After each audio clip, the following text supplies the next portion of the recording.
안녕하세요. 탐나는 책입니다. 혹시 행복하고 만족스러운 삶을 위해 끊임없이 달리고 계신가요? 뒤처질까 두려워 긴장감 속에서 외줄타기를 하며 힘들게 버티고 있는 자신을 느끼시나요? 우리 모두는 계속 따라가기 바쁜 멈출 수 없는 삶을 살고 있습니다. 하지만 잠시 뒤돌아보면 그곳에는 내가 없는 것 같다라는 생각이 듭니다. 내 삶의 주인이 내가 아니라는 의심. 나의 존재와 삶의 의미가 타인의 인정을 통해서만 가능하다는 느낌. 어쩌면 우리는 나의 삶을 사는 것이 아니라 군중의 삶을 살고 있는 것일지도 모릅니다. 하지만 이제부터는 다릅니다. 이 영상에서 우리는 내 삶의 주인으로 산다는 것에 대해 이야기할 것입니다. 여러분이 진정한 삶의 주인이 되는 방법, 나 자신을 찾는 여정을 함께 시작해 볼까요?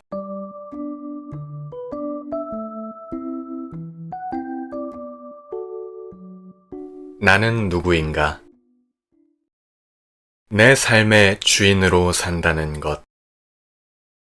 많은 사람들이 미친 듯 열심히 살아가고 있지만 만족보다는 공허함과 부족함, 뒤처지지는 않을까 하는 두려움과 긴장감 사이를 외줄타기하며 힘들게 버티고 있다. 설령 남들이 부러워할 정도의 업적을 성취했어도 텅 빈 느낌은 쉽게 가시지 않는다.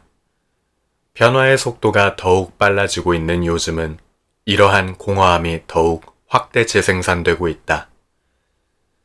스스로 주인이 되지 못하고 자기 행동에서 소외될 때 공허감은 만들어진다.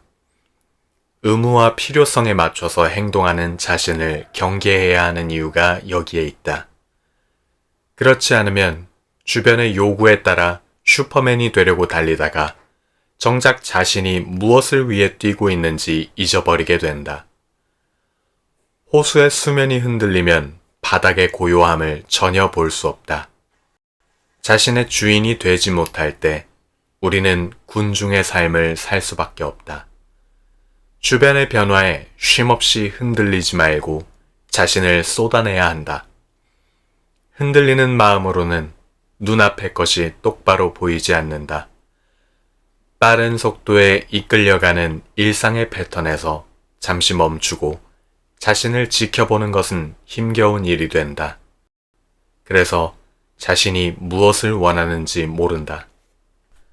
스스로 진정 바라는 것이 무엇인지 알 때 자기 행동의 주인이 된다. 주인은 자신의 것으로 선택하고 쉽게 주변에 흔들리지 않는다. 자신이 가야 할 길이 있고 이유가 있기 때문이다. 내 삶의 주인으로 산다는 것은 주변에서 쏟아내는 두려움과 충동의 흔들림에서 자유로워지는 것이다. 내 것이 있을 때, 내가 추구하는 것이 있을 때 이런 흔들림은 증폭되지 않는다. 나를 알고 나로부터 비롯되었을 때 가능한 일이다. 작 라캉의 말처럼 현대인은 타인의 욕망을 자신의 욕망으로 착각하고 살면서 나를 잃어버리고 내가 원하는 것을 채울 수 없는 무력한 삶을 운명처럼 가속화시키고 있는지 모른다. 그야말로 채워짐 없이 소모하는 피로사회다. 삶의 주인이 된다는 것은 어떠한 경우라도 나의 시공을 수용하고 즐길 수 있는 힘을 가져다 준다. 주변의 의무와 요구 속에서 스스로를 멈춰 세우고 또렷하게 자신과 만나 물어봐야 한다. 내가 원하고 만족할 수 있는 것이 무엇인지 알 때 자신에게 보다 더 친절하고 충실한 나를 만나게 된다. 우리는 왜 군중의 삶을 사는가? 대학생들을 만나 대화하다 보면 무척 많이 듣게 되는 이야기가 있다. 난 내가 뭘 좋아하는지 모르겠다. 내가 뭘 해야 할지 잘 모르겠다는 말이다. 앞으로 취직해서 돈을 벌고 먹고 살기 위한 걱정같이 보이지만 삶 전체의 스펙트럼에서 자신의 존재와 의미, 그리고 가치를 찾지 못하고 방황하는 이들의 속내를 알고 나면 쉬운 문제가 아님을 깨닫게 된다. 이런 상황에서는 무엇을 해도 확신을 갖지 못한다. 확신이 없으면 우리 뇌는 행동하기를 꺼린다. 타인이 건네는 가치를 뇌에 각인시키며 믿게 될 때 우리는 자연스럽게 타인의 삶을 산다. 수업 시간에 내사를 이야기하면 충격을 받는 학생들이 많다. 내사란 자신이 중요하다고 생각하고 행동하는 것이 자신의 진정한 욕구나 필요, 판단에 의해서가 아니라 타인에 의해 만들어졌음을 의미한다. 자신이 추구하는 가치, 좋아한다고 믿어왔던 대상이 어쩌면 내가 아니라 부모님 혹은 사회, 타인에 의해 결정된 것일 수 있다는 사실을 알면 잠시 당황하는 눈치다. 타인의 소망이 나의 생각에 투영되어 진짜 내 소망인 듯이 존재하는 것이다. 이런 현상은 자신의 관점이나 이해보다는 외부의 규칙과 규범, 가치를 무비판적이고 강압적으로 받아들이며 행동할 때 쉽게 일어난다. 그래서 내사된 사람은 자신의 진정한 욕구나 가치를 모르고 타인의 기대에 맞추어 사는데 익숙해진다. 그리고 그것이 자신의 삶인 양 착각한다. 판단과 행동의 기준이 내부가 아닌 외부에 있기 때문에 주변의 변화에 민감하고 이에 휘둘릴 수밖에 없다. 외부 환경이 변화할 때마다 강한 불안과 두려움을 자주 느끼게 된다. 우리는 사회 혹은 주변과의 부조화를 싫어한다. 그래서 내사되고 자아관여되어 살기 쉽다. 마치 환경에 잘 적응해가며 진화하고 발전하는 듯한 자신을 느끼지만 실상은 나를 잃어버리는 과정이다. 내가 누구인지 질문을 던지다. 우리가 행복하지 못한 근본적 이유는 많은 부분 자신에 대한 이해가 부족한 탓이다. 여행을 떠날 때 아는 만큼 의미 있고 즐거운 것처럼 우리의 삶도 자신을 아는 만큼 행복하다. 자기 이해 지능이라는 것이 있다. 오죽하면 지능이라고 했을까? 이 지능은 자기 자신을 이해하고 느낄 수 있는 인지적 능력을 말한다. 내가 누구이며 어떤 감정을 가졌고 왜 이렇게 행동하는지 스스로에 대해 이해하는 힘이다. 자기 이해 지능이 높은 사람은 자신을 더욱 가치 있게 생각하여 자신감 있고 자신을 보다 긍정적으로 평가할 뿐만 아니라 자신이 처한 문제를 잘 해결하는 편이다. 왜 그럴까? 자기 이해는 내적 동기와 자기 존중감에 연결되어 있다. 삶의 질과 행복을 위해 자기 이해는 필수적이다. 사람은 자기 결정감, 능력의 확장, 대인관계에 대한 내적인 욕구를 가지고 태어난다. 즉, 스스로 뭔가를 결정해서 행동할 때 의욕을 느끼고 그 행동의 과정들에서 점점 자신의 능력이 확장되며 이런 것들을 사람들과의 관계 속에서 만족스럽게 이루려는 열망을 가지고 있는 것이다. 일반적으로 사람은 자신에 대한 통제력과 확신을 가지고 있을 때 편안함을 느낀다. 자기 이해의 부족으로 자신의 생각과 느낌이 만든 결과를 의심하고 쉽게 갈등을 느끼면 마음의 문을 열지 못한다.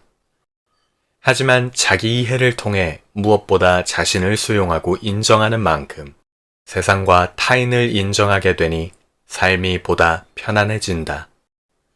마음이 열리고 자신이 소외되지 않는 관계를 만들어 나갈 수 있게 된다. 자신을 이해하는 것이 어려운 이유는 있는 그대로의 자신을 읽을 기회가 없었기 때문이다. 주변의 기준으로 주변에서 원하는 모습에 맞추고 평가되면서 껍데기로서의 자신만 보았던 것이다. 채워야 할 자신만 보았던 것이고 부족한 자신만 보았던 것이다. 자기 이해는 자기 수용으로 가는 과정이다.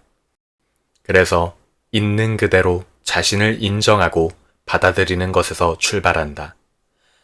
스스로 인정하기 싫은 면도 변화하는 것이기에 온전히 수용한다. 그리고 부정적인 면보다는 긍정적인 면에 초점을 맞추고 자신을 관찰하는 단계에서부터 시작되어야 한다. 좀 더 떨어져 있는 그대로 일단 인정하고 받아들이는 마음으로 자신을 관찰하는 것이다. 내가 무엇에 흥미를 느끼고 왜 감정이 오르고 의욕이 나며 참아내고 있는지 관찰하는 것이다. 주변의 조건과 환경을 살피는 것이 아니라 내가 느끼고 반응하는 것이 무엇이었는지 관찰하고 적어보자. 나에 대한 관찰의 조각들이 많아지면 나와의 거리가 줄어들게 되고 삶을 이해하기 시작하며 인정할 것이 많아진다. 그러면 감사와 행복이 가까워진다. 관찰하기 위해서는 조금 떨어져 자신을 바라보고 때로는 질문해야 한다. 그리고 질문에 스스로 답해야 한다. 우월감의 포장을 벗기면 드러나는 열등감. 우리 주변에는 우월감을 사려는 사람이 자기 존중감을 높이려는 사람보다 많은 것 같다. 우월감은 잘 드러나고 자기 존중감은 직접적으로 보이지 않기 때문일까? 단기적으로 보면 둘 다 무엇인가를 열정적이고 열심히 할 수 있도록 만드는 동기로 작용한다. 하지만 이 둘은 전혀 다른 결과를 만들어낸다. 같은 결과라도 세상을 해석하는 논리가 다르다. 우월감이 높은 사람은 결과를 중시한다. 자신의 가치가 결과에 의해 좌우되기 때문이다. 결과가 좋을 때는 우쭐하고 만족스럽지만 부정적 결과에는 크게 좌절하고 쉽게 열등감을 느낀다. 정신의학자인 알프레드 아들러는 이렇게 말했다. 자기가 타인에 대해 우월한 것처럼 행동하는 모든 사람의 배후에는 열등감이 숨겨져 있다. 다시 말해 우월감에 비슷한 말이 열등감인 것이다. 반면에 자존 존중감이 높은 사람은 과정을 더 중요하게 생각한다. 이들에게는 어떤 일을 해나가면서 자신이 무엇을 느끼고 배우는지가 중요하다. 그래서 결과에 상관없이 자신의 열정을 불태울 수 있다. 부정적 결과를 맞이한다고 해도 그 과정은 새로운 도전과 기회로 해석된다. 성공을 위해서 시도할 새로운 과정에 더 큰 호기심과 가치를 두는 경향이 높다. 이러니 실패를 어떻게 해석할지에 대한 논리가 다를 수밖에 없다. 자기 존중감이 높은 사람은 자신이 하는 일의 목적이 일 그 자체인 경우가 많다. 타인의 인정을 받기 위해서가 아니라 그 일을 하는 것이 의미 있고 즐겁기 때문이다. 하지만 우월감은 타인에게서 확인하려는 자신의 가치다. 이때 타인이 만족하지 못하거나 1등이 아니게 되면 자신에 대한 믿음을 지켜내기가 힘들어진다. 우월감에 집착하는 것을 경계해야 하는 이유다. 우월감과 자기존중감은 성공이라는 결과 앞에서 표면적으로 차이가 나지 않을 수 있다. 그 차이는 실패나 역경 앞에서 확연하게 드러난다. 우월감은 장기적으로 회복력을 갖기 힘들지만 자기존중감은 회복력을 더욱 활성화시킨다. 자기존중감이 있는 이들에게 역경이나 실패는 오히려 자신을 발전시키는 원동력으로 해석될 것이다. 우월감과 자기존중감을 구분하는 것부터 진정한 자기존중감과 행복의 자리가 만들어진다. 타인의 인정이란 끈을 놓아버릴 때 좀 더 쉽게 자신을 용서할 수 있다. 실패한 것만 같은 자신의 행동에 대한 가치와 의미가 명확해진다. 그리고 내가 달렸던 시간은 자신을 위한 도전의 시간으로 하나도 버릴 게 없는 소중한 자산이 된다. 나는 단지 내가 하고 싶어서 하는 것이다. 유행처럼 바뀌며 떠도는 세상의 기준에서 벗어나 자기 삶의 주인으로 실패와 성공을 반죽할 수 있는 힘을 키워나가는 것이 인생의 길에서 인간이 지닌 숙명이 아닌가 생각하게 된다. 자신에 대한 공감이 곧 치유다. 두 아이가 굴뚝 청소를 하고 방금 밖으로 나왔다. 한 아이는 얼굴이 새까맣게 그을렸는데 한 아이는 깨끗하다. 여기서 어느 쪽 아이가 얼굴을 닦을까? 당연히 새까맣게 그을린 아이가 닦아야겠지만 그렇지 않다. 오히려 깨끗한 아이가 얼굴을 문지른다. 인간은 관계 속에서 타인을 거울 삼아 자신을 개념화한다. 자신을 인식하는 것은 타인을 통해 이루어진다. 그래서 타인을 공감한다는 것은 자신을 인식하고 관계를 원만하게 이끌어 나가는데 중요할 수밖에 없다. 여기서 맹점이 하나 있다. 타인을 바라보는 데 주력하다가 정작 진짜 자신을 바라보기 힘들어지기도 한다. 그래서 자신이 느끼는 슬픔과 분노, 불안, 그리고 갈등 속에 허우적대며 살아가는지 모른다. 철학자 바리흐 스피노자의 명언이 있다. 감정, 고통스러운 감정은 우리가 그것을 명확하고 확실하게 묘사하는 바로 그 순간에 고통의 길을 멈춘다. 고통스러운 감정과 마음에서 헤어나지 못하는 것은 정체된 감정의 에너지가 출구를 찾지 못한 탓이 아닐까 생각한다. 우리의 감정은 해소되지 못하면 항상 몸의 흔적을 남긴다. 그리고 언젠가는 화산이 폭발하듯이 터져나오게 된다. 고통스러운 감정은 자신을 봐달라는 아우성이 아닐까. 자신을 이해하고 위로할 수 있을 때 우리는 카타르시스를 느낀다. 타인에게 공감하듯이 자신을 친절하게 대하고 이해하려고 할 때 치유는 시작된다. 외부로 향해 있는 공감과 질문들을 자기 안으로 끌어들일 때 고통스런 감정 너머에 있는 자신을 보고 더 가까이 다가갈 수 있을 것이다. 자신의 고통을 막아서지 않고 귀 기울여 공감할 때 우리는 치유의 과정에 더 가깝게 설 수 있다. 보다 친절하게 들여다보고 위로할 수 있을 때 해답이 자신에게 있다는 것을 알게 되고 스스로 가두었던 빗장을 풀게 된다. 우리는 자기 공감의 노력이 주는 치유의 단맛을 누릴 필요가 있다. 특강 1. 나를 이해하고 나와 소통하는 법. 욜로라는 신조어가 있다. 욜로의 삶을 사는데 가장 중요한 것은 바로 나와의 소통이다. 세상을 보는 창이 바로 나 자신이고 무엇을 보든 이를 해석하는 것도 나 자신이기 때문이다. 가장 많은 소통이 필요한 대상인데 오히려 잘 모르는 경우가 많다. 알고 있다고 착각할 뿐이다. 이제 나와 소통하는 방법을 알아보자. 첫째, 매일 질문을 던지고 대화를 시작하기. 오늘 내가 가장 흥미로웠던 순간은 뭐지? 표현은 안 했지만 가장 화났을 때는 언제지? 왜 화가 치밀어 올랐을까? 내가 칭찬해주고 싶은 일은 뭐지? 이렇게 어떤 질문이라도 스스로에게 한 번씩 던지고 답을 해보자. 답은 직접 적는 것이 좋다. 언어는 사고를 명확하게 하고 쓰는 동안 뇌는 가장 유기적으로 움직이기 때문이다. 생각나는 질문이 있으면 추가하면 된다. 질문을 할 수 있는 만큼 자신을 또렷하게 알 수 있다. 둘째, 자신의 감정과 감각을 적기. 의외로 자신의 감정과 감각을 구분하는데 어려움을 겪는 사람이 많다. 외부에 반응하느라 자신의 감정과 감각에 대한 이해가 부족하다. 이성은 그 감정과 감각으로 형체를 잡는다.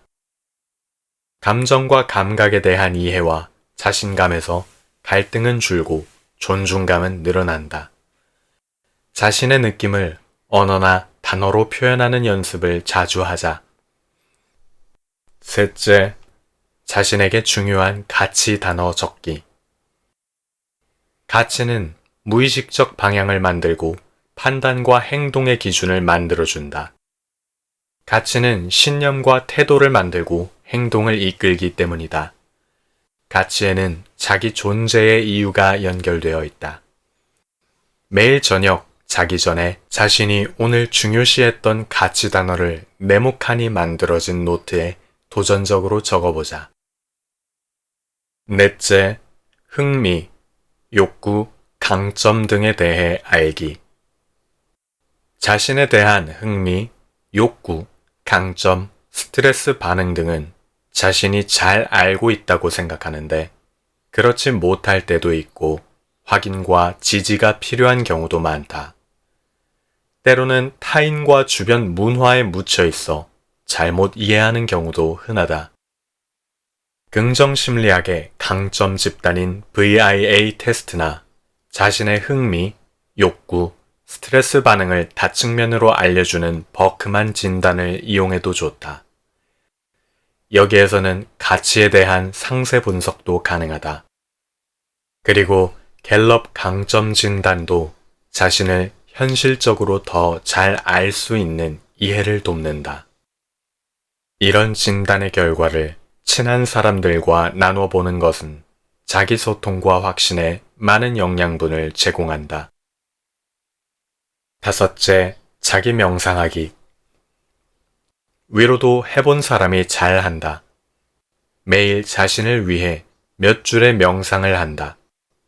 예를 들어 조용히 눈을 감고 어떤 경우에도 내가 느낀 분노를 내가 잘 다스릴 수 있기를, 나 자신이 미움에서 자유롭기를, 나 자신이 증오, 짜증, 분노, 악한 의도 등에서 벗어나기를, 내가 원하는 목표를 향해 끈기 있게 나아가기를 등 자신에 대한 위로와 선한 지향에 대해 명상하고 기도하는 것이다. 이렇게 평소 자신의 주의를 안으로 돌리면 자연스럽게 성찰하고 자신과 소통하게 된다. 꿈을 실현하는 사람은 무엇이 다른가? 세상이 나를 위해 움직이도록. 온 세상이 나의 간절한 소망을 위해 움직여준다면, 당신이 무언가를 간절히 원할 때 온 우주는 당신의 소망이 실현되도록 도와준다. 파울로 코엘료의 이 한마디에 많은 사람은 감동과 용기를 얻는다. 온 우주가 나를 도와주는 삶이란 얼마나 용기 있고 든든할까. 하지만 여기서 시작과 끝은 모두 자기 자신이다. 우주를 움직이는 버튼은 곧 자기 자신인 것이다. 결국 자신이 그렇게 만든다고 할 수 있다. 그렇지 않으면 운명론이거나 요행일 것이다. 누구나 소망은 가지고 있지만 간절히 원한다는 것은 다르며 쉬운 일이 아니다. 그렇다면 세상이 나를 위해 움직여주도록 하는 방법은 무엇일까? 간절함의 진정성은 지속성에 있다. 우리가 소망의 실현을 위해 지속적으로 행동할 때 그것은 의식적 영역이 아니라 습관적이고 무의식적인 영역으로 넘어갈 수 있다.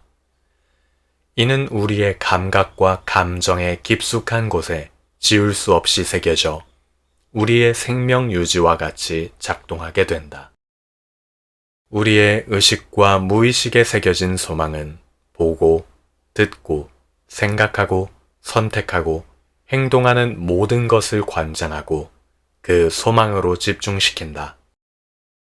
우리는 사실보다 기대와 믿음에 따라 지각하고 사실을 만들어가는 경향이 높은 존재다. 그 초점에서 세상과 만나고 조화를 이루려 노력한다. 무엇인가를 지속적으로 추구한다는 것은 일상에서 쉽지 않다. 현재에서 요구되는 우선순위가 높은 일에 밀리기 쉽기 때문이다.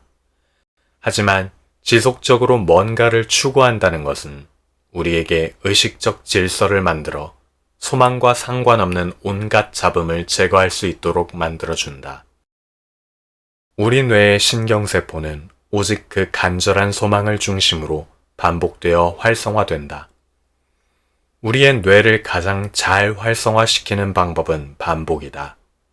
인간의 뇌가 이를 우선적으로 처리하는 기준은 두 가지다. 하나는 반복이고 나머지 하나는 정서적 충격이다. 뭔가가 반복될 때 우리 뇌는 그것이 참으로 중요한 것이라고 판단하고 모든 신경을 여기에 맞춰서 재정비하고 시스템화한다. 의식적 체계에 편입시키고 에너지를 적게 쓰면서 항상 일어날 수 있도록 무의식적 영역의 습관으로 자동화시키기도 한다. 성취를 완성하는 간절함과 지속성의 힘. 아리스토텔레스는 지금 우리는 반복적인 행동의 결과물이다. 따라서 탁월함은 행동이 아니라 습관이다 라고 했다. 그의 스승인 플라톤도 비슷한 이야기를 한다. 탁월함은 지속성이다. 이미 이들은 뇌과학적 속성을 통찰하고 있었던 것일까? 간절함의 진정성은 지속성 외에 생생한 상상으로도 알 수 있다. 우리는 때로 직접 경험한 것조차 잘 잊어버리지만 현재의 삶에 강한 영향을 주는 경험은 생생하게 기억한다. 우리가 실제 경험하지 않은 미래를 경험한 것처럼 상상할 수 있다는 것은 간절함의 증거이고 하나의 표상이 된다. 그 간절함이 만든 표상 덕택에 우리는 오늘의 행동과 생각을 지속적으로 리드해 나갈 수 있다. 누군가의 소망이 간절한가를 판단할 수 있는 방법은 언어와 표현, 그리고 그 표현의 세밀한 정도를 보면 된다. 그래야 생생한 상상을 할 수 있고 현재 외부에서 요구되는 우선순위에 밀리지 않고 지속시켜 나갈 수 있다. 세밀한 표현의 반복을 통해 간절함을 만들기도 한다. 우리의 기억과 망각에는 규칙이 있다. 감각에서 경험하는 모든 것을 기억할 수 없기 때문에 망각을 활용한다. 그렇지만 잘 기억되고 망각되지 않으며 끝까지 기억되는 것도 있다. 기억이 잘 되고 오랫동안 지속되는 규칙은 이해하거나 의미가 부여된 것들이다. 자신만의 주관적인 의미를 부여할 수 있기 때문에 누구보다 잘 이해할 수 있을 때 망각하지 않는 기억으로 존재한다. 그 기억은 우리의 주의와 의식을 형성하고 행동을 이끌고 다닌다. 이런 뇌과학적 관점을 보면 아무리 잘하는 사람이라도 좋아하고 즐기는 사람을 못 이긴다는 말은 너무도 당연한 것 같다. 스스로 의미를 부여한 간절한 소망은 반복되고 다듬어져 실제 경험 이상의 생생한 상상을 이끌어낼 수 있다. 그러니 생생한 상상은 단순히 상상을 의미하는 것이 아니다. 그만큼 간절히 생각하고 다듬고 현실과 조화를 이루는 물리적 시간을 요구한다. 그러니 생생한 상상이 가능하게 하는 조건도 지속성과 연결되어 있음을 알 수 있다. 오랫동안 꿈을 좇을 때 우연을 가장한 필연이 행운의 이름으로 찾아온다.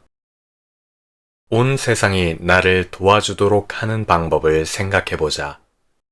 중요한 것은 지속 가능한 소망을 가지는 것이다. 진정으로 자신이 좋아하고 원하는 목표여야 지속해서 추구할 수 있다.